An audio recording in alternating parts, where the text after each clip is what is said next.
the real problem I have is the empirical assumptions that you need to make, for some reason, don't appeal to me.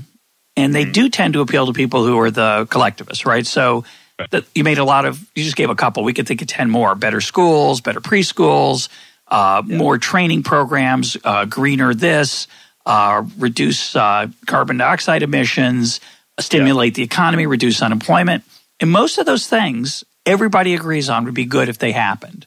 But strangely enough, and this is, to me, a different kind of tragedy, strangely enough, the people who are from the North, us individualists, we seem to think that the empirical evidence is very unconvincing, whereas the people from the South find it extremely compelling. So what it comes down to is a pretense, what I fear. It's a pretense we're doing something scientific by just looking at the outcomes rather than arguing about our principles. We're just going to look at this. We're just going to see what works the best. But that's kind of that's kind of an illusion, I worry. What do you think? But why? Well, I guess I see this problem on both sides. I think that both sides I do too.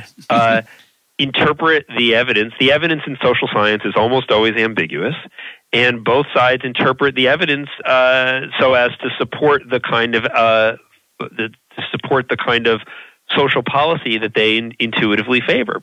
I think that's a problem on both sides. I agree.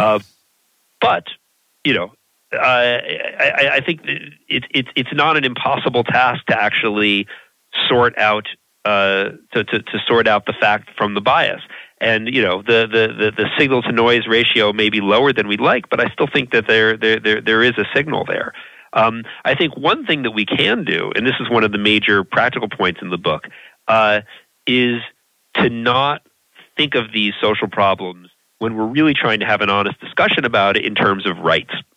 Yeah, I really like that, by the way, even though I've probably made those rights arguments. I thought this was fantastic. Go ahead. And I use the language of rights as well, and I think it has its place, as I also argue in the book.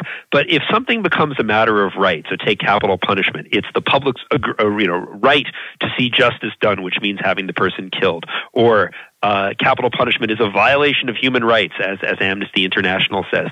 If you make something about rights, then it essentially leaves the realm of the empirical, because we can essentially use the language of rights as a front for whatever our automatic settings say, for whatever our amygdala says, right? Yep.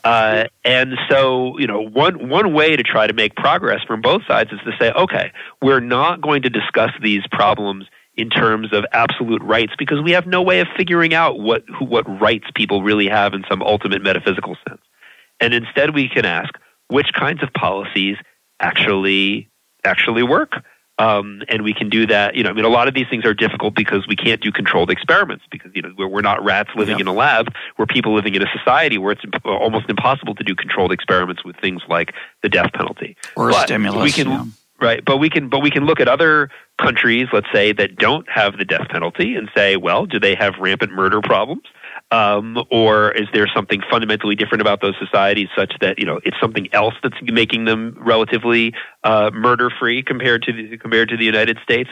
But I think that the empirical battle is winnable, but it's 10 steps forward, 9 steps back.